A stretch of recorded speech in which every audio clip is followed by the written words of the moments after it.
They gave me a little something extra to stand on to adjust for the heights. Good morning, everyone. I'm Rob Marcus. I'm the chairman and CEO of Time Warner Cable. I'm also a member of the Change the Equation Board of Directors, and I'm very privileged to be here with you this morning. I have two roles today. The first is to represent Time Warner Cable, a company that I'm proud to lead and that is deeply committed to STEM education. That commitment is rooted in our desire to inspire the next generation of problem solvers in this country and to strengthen the future pipeline of talent in our business, which was built on a foundation of technology and innovation. In late 2009, in conjunction with President Obama's Educate to Innovate initiative, Time Warner Cable launched our Connect a Million Minds initiative. We call it CAM. The goal was to connect 1 million young minds to the wonders of STEM education within 5 years. We're fast approaching that goal, and we're doing it ahead of schedule. Thanks to our dedicated employees, numerous partners, and the public, we're showing the world that not only is STEM critical to our future, but it's fun, and it leads to interesting and exciting careers. My other job today is to introduce our next speaker. Joe Biden started his political career by serving on the Newcastle County Council in Delaware, but that, of course, was just the beginning. When he was 29 years old, he was elected to the United States Senate. As a senator from Delaware for 36 years, Joe Biden established himself as a leader on some of our nation's most important domestic and international challenges. As chairman or ranking member of the Senate Judiciary Committee for 17 years, he was widely recognized for his work on criminal justice issues, including the landmark 1994 crime bill and the Violence Against Women Act. As chairman or ranking member of the Senate Foreign Relations Committee since 1997, then Senator Biden played a pivotal role in shaping U.S. foreign policy. Now the 47th Vice President of the United States, he has worked tirelessly to help rebuild our economy and lay the foundation for a sustainable economic future. Joe Biden understands the important role that innovation, grounded in STEM expertise, plays in our nation's prosperity. And he understands the important role that the business community plays in ensuring that all high school graduates are STEM literate. We are especially delighted, therefore, that he is with us today to acknowledge Change the Equation's launch of its commitment to excellence in STEM.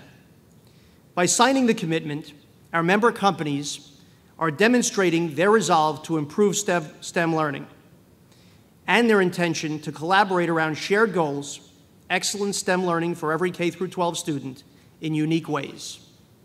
Please join me in welcoming Vice President Joe Biden.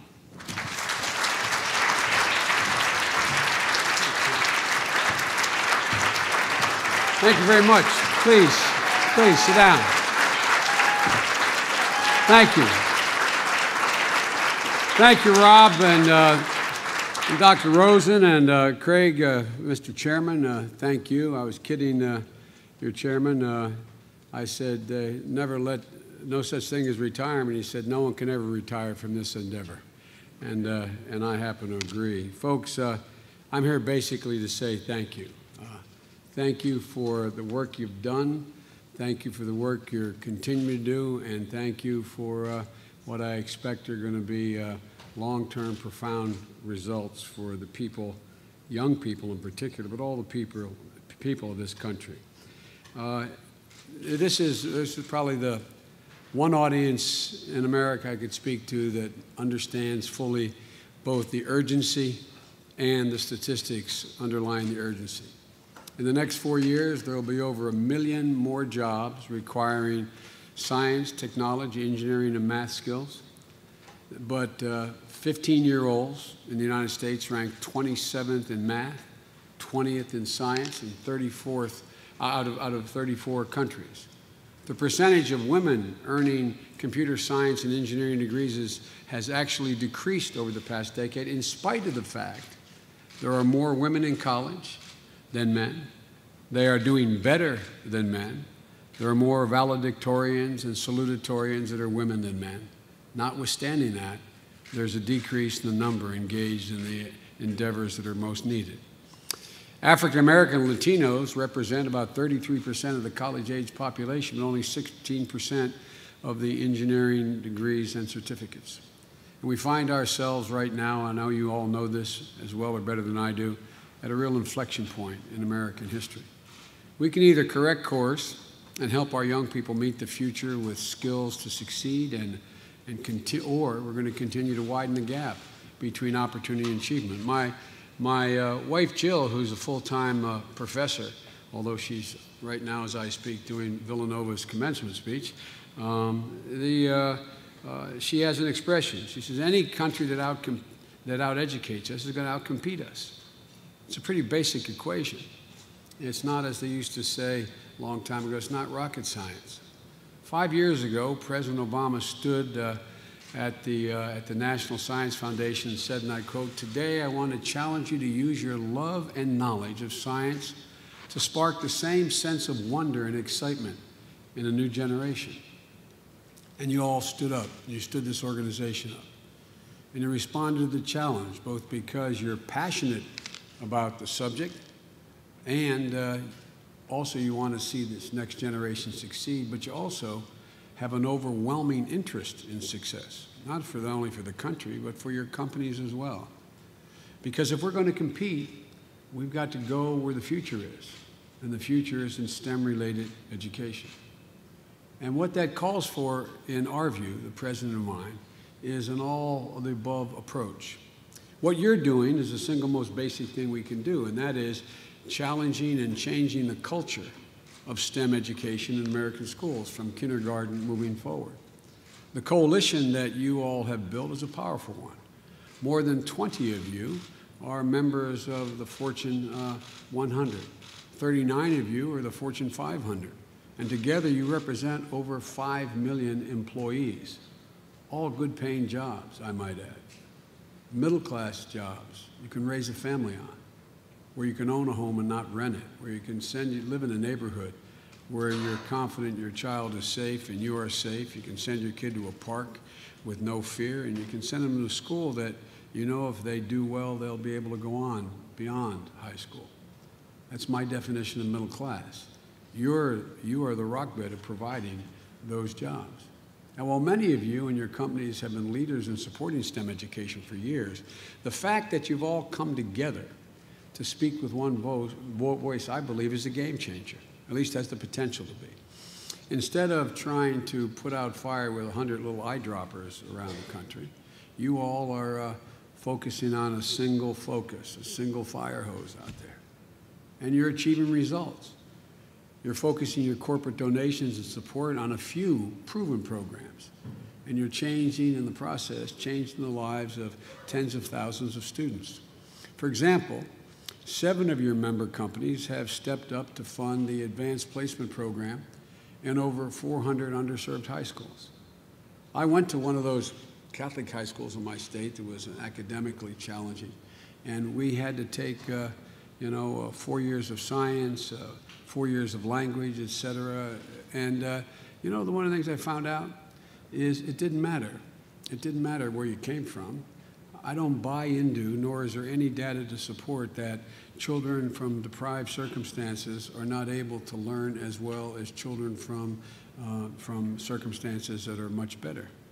There was a survey done years ago in the 80s of a group of folks from Watts, the neighborhood in Los Angeles, particularly after the riots back when Dr. King was killed, and for the next 10 years. And they asked those who dropped out of school, what was the one thing that you regret most about? What was the one thing you would change if you were back in school to keep you in school? You know what they said, over 70%?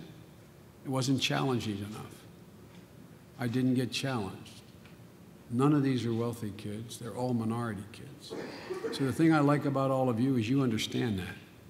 You understand that. And you're giving business leaders the key information they need to advocate STEM reform in their own states. You know, I can talk about this all day, and I spend time with governors talking about this as part of my responsibility as vice president, the need for computer science courses, for example. But nothing is as effective as a leading CEO in that state calling the governor and say, hey, Gov, I come from the state of DuPont, Delaware, I mean. You know, I get it, but all kidding aside, you know, you don't hesitate to lobby on things of your naked self-interest, from tax treatment to trade policy, and you should. Nothing wrong with that. But I think you underestimate the power you have in the CEOs, the major CEOs of corporations in a resident state, picking up the phone and say, hey, Gov, why is your state, why is his state or her state one of 30 that doesn't allow computer science to count towards science graduation requirements? I promise you, you can change it almost overnight. That's not hyperbole. You can change it almost overnight. We don't get much done in this town with all the bickering that's going on, but you can get a whole hell of a lot done just by the moral suasion that you possess in your states. You're helping your employees share their passion with others and use their talents to help students learn. For example, Microsoft engineers have designed a kid-friendly coding language. Verizon, Xerox, many of you encourage your employees to volunteer in the classroom, working directly with students. And by the way, you'll find your employees do better for you when they do that. It's an interesting phenomenon I've observed.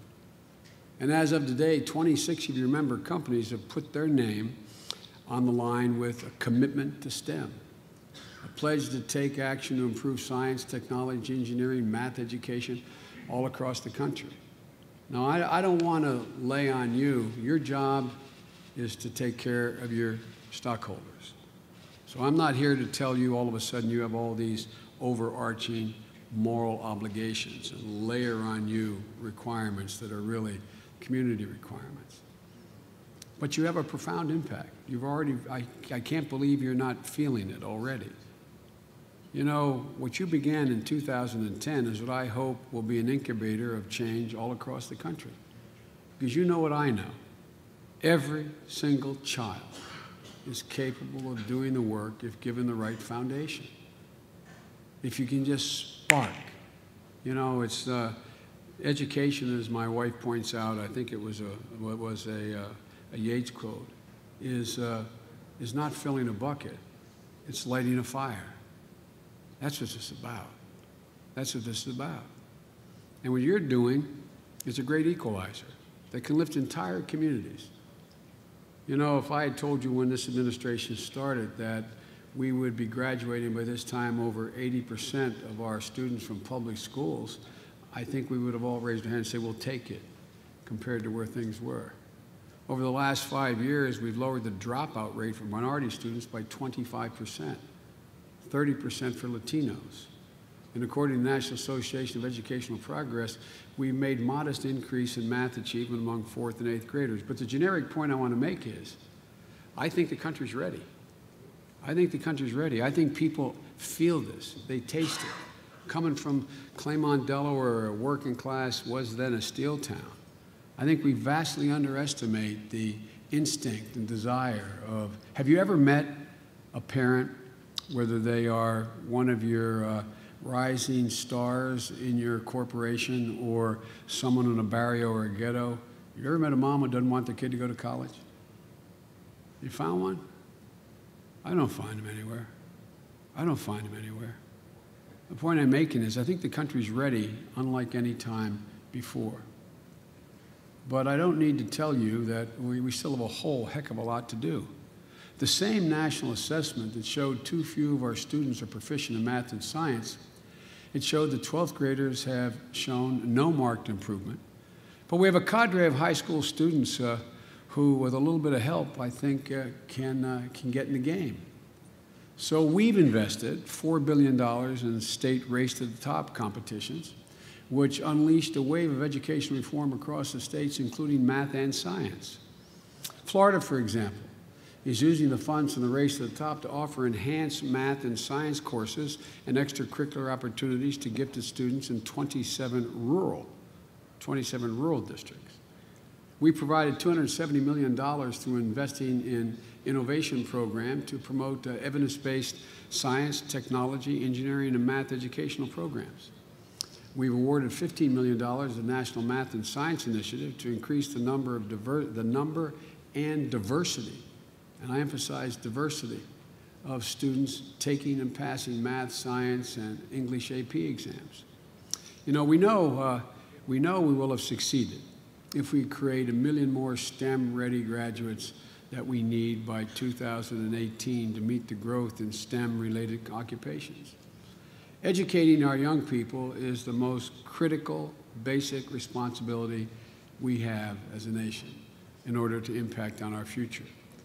But I need not tell you that we face skill shortages right now. You're doing the most important work trying to change the culture from the very beginning in educating our young students. But we have immediate needs right now. By the end of this decade, we're going to need 200,000 more software developers, 40,000 more computer network support specialists, 500,000 more nurses, 30,000 more physician's assistants, nearly 10,000 more petroleum engineers. Right now, there are over 280,000 workers in this country carrying an H-1B visa, earning an average salary of $80,000 a year. Imagine how transformative it would be if in the poor neighborhoods of America, we were able to pluck out 280,000 individuals and put them on the path of being able to make, by the time they're doing it, the equivalent of $80,000 a year.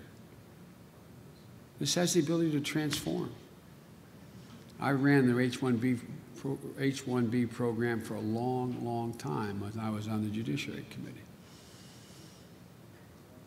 The idea that this great country cannot produce 200 to 400,000 people a year needed by the Valley to, in fact, meet all of the needs that you have. Something's wrong with us. Something's wrong with us, the leaders. Once again, we hit the cap H-1B visas. In the first 5 days of this year, 172,500 petitions were sent out to fill 85,000 slots. Again, imagine the impact on local economies if we could fill these jobs with today's high school students, community college students, and college students, and graduate students. They don't all require graduate degrees. You know better than I do. And part of the job skills initiative the President asked me to head up, as a consequence of that, I met with dozens of industry leaders, including members of your own organization, like John Chambers of Cisco. They talked about the opportunities that exist right now for graduates with the right training for 4-year bachelor's programs to 12-week computer programming boot camps. There's jobs right now. That's why we've invested another $2 billion in partnerships between businesses and community colleges to identify the skills employees need and to make sure students are getting those skills and job training now, to fill the slots now. It's also why we're looking at ways to expand apprenticeship programs, to give students and displaced workers a chance to build skills on the job while they are still able to provide for their families. Now let's continue to share information on common skills, credentials, and foundational experiences that we can equip students today with that meet the needs of today's jobs as well as tomorrow's. Because the opportunities are there. In the past 50 months, the private sector has added 9.2 million new jobs. 647,000 of those jobs are in manufacturing. Manufacturing is coming home. I know I'm always characterized as middle-class Joe who's a big pro-manufacturing guy. And I always get blame or credit for pushing so hard on the bailout of the automobile industry. I plead absolutely guilty on all 3 of those charges. But here's the point. There's an outfit many of you know, and some of you use, the Boston Consulting Group up in Cambridge. It surveys manufacturing executives who are invested in China every year. And this year they found that 54% of those American companies invested in China are considering and are actively planning to move production back to the United States from China. There's a lot of reasons for that. The world has changed, as Yeats said, all's changed, changed utterly. A terrible beauty's been born, it's changed. Siemens chose Charlotte. I met with the CEO, and I imagine Siemens is represented in your group. Charlotte, North Carolina, over China and Canada, to invest $250 million, $350 million in a turbine plant, because they're able to partner with community colleges and build on the base of skilled workers already available in the Charlotte area. Folks, there's a reason for this. I've traveled about 900,000 miles so far around the world just since being vice president. It's part of my job. I've met all these world leaders. There's a reason why people are coming home. We protect intellectual property. We have courts that actually adjudicate fairly disputes. We have now cheap, reliable energy supplies. Natural gas costs here, as you know better than I, are half what they cost in Europe, and 1/3 of the cost in Korea and Japan, for example. And our workers are 3 times as productive as workers in China. And we have the educational institutions, the great universities, that are capable of producing the skilled workers that manufacturers need. We actually encourage in America our students to challenge orthodoxy. Think of it. As tough as our schools are, can you think of a child that you know of that ever gets in trouble for challenging orthodoxy? Because we know that's the only way that generates innovation. I've been making commencement speeches since the early 90s about how the Chinese are generating 4, 5, 6, 7 times as many scientists and engineers as we do. Name me a product. Name me a fundamental innovation. Tell me about what they have produced. The market has grown, powerful, and we want it to grow. But ladies and gentlemen, the same institutional test that placed our kids, 15-year-olds, 27th in math, has a silver lining to it. The thing is sort of stamped into the DNA of every kid in American schools, American culture. 15-year-olds did well when compared to their counterparts on problem solving, working in ways that imply that they're open to, the quote was, open to novelty, tolerate doubt and uncertainty, and dare to use intuition to initiate solutions. Most of you have traveled around the world. My last trip literally around the world was, I guess, 3, 4 trips ago. I was going from Mumbai to Singapore. And most of you know of, or many of you have met, Lee Kuan Yew, who is referred to as the Henry Kissinger of the Orient. He's a brilliant guy, fascinating, insightful guy, written extensively on the future of, and spoken extensively on the future of India, China, Russia, and the United States. And I sat with him talking about the purpose of my trip, which had to do with a specific matter. And then I said to him, and he's 92, I believe, very frail, but very, very sharp. And you know he speaks perfect English. And I looked at him and I said, Mr. President, what's China doing right now? You know what he said to me? This is a quote. He said, China's in the United States of America looking for that buried black box. I looked at him somewhat quizzically. He said, they're looking for the secret that allows America to be the only country in the world that can constantly remake itself. Why? And I said, I'm getting old enough, Mr. President, to hazard a guess. I can tell you what's in that black box. 2 things. An instinct to challenge orthodoxy, unlike any other country in the world, including Great Britain, Germany, France, all of our friends and allies. That is the overwhelming instinct that exists in our country. Nothing is sacred in terms of orthodoxy. We're not afraid. The second thing is an absolute constant, unrelenting stream of immigration. Unrelenting from the beginning.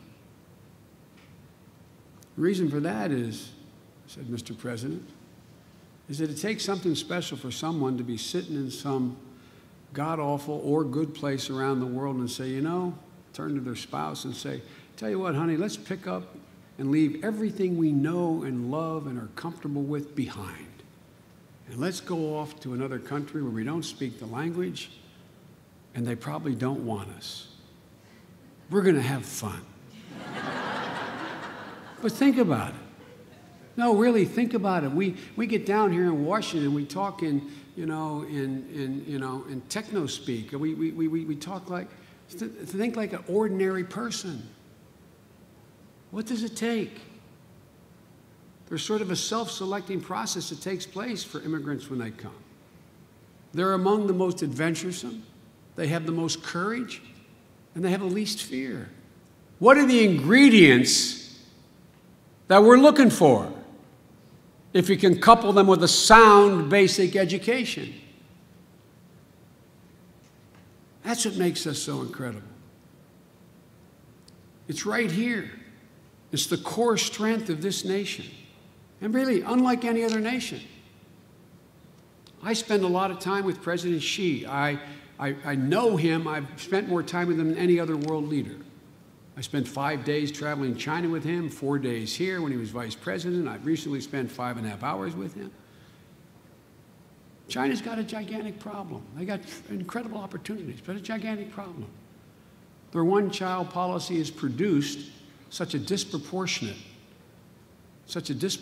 system that they don't have enough workers in 10 years to figure out how to move forward. So what are they doing? They've entered their one-child policy. But because of their xenophobia, there's no new call for increase in outside immigration, also because of population. Japan facing a similar problem. What's Japan doing? Japan is finally getting to the point where they're deciding that we have to encourage women to come and stay in the workforce. Major initiative, and I compliment President Abe on. Look at the rest of Europe. Ladies and gentlemen, the American spirit of ingenuity and innovation is right here in every student, in every school. We just have to give them the foundation. We've got to light that fire. That's what you're doing. I'll end where I began, by saying thank you. You've stepped up. You believe you could make a difference, and you've already begun to do that. This is a national awakening, and you folks are leading the way. And it's not hyperbole. This is a national awakening, and you folks are leading the way. Given a fair shot, the youth of America have never, ever, ever let their country down. Given a fair shot. So let's continue to give them this chance. Because I believe 10 years from now, someone standing here is going to talk about why, in fact, we basically own the economic future of the 21st century, because it's totally within our grasp. We are so much better positioned than any nation in the world. And those of you who are China experts, I'd love to sit down and talk with you and disabuse you of the notions that China's already eaten our lunch. I remind you, I'll never forget making a speech at the Wharton School in the late 70s about why Wharton School professors were so wrong that Japan was going to own the world. We want all these nations to succeed. But to end with a colloquialism from my old neighborhood in Claymont, they're not a patch in our genes. We got so many natural and human resources here. We just got to light that fire. I think we're on the verge of being able to do it, not because of Barack and me, because of you, because the American people know it has to be done. God bless you all, and may God protect our troops. Appreciate your time. Thank you.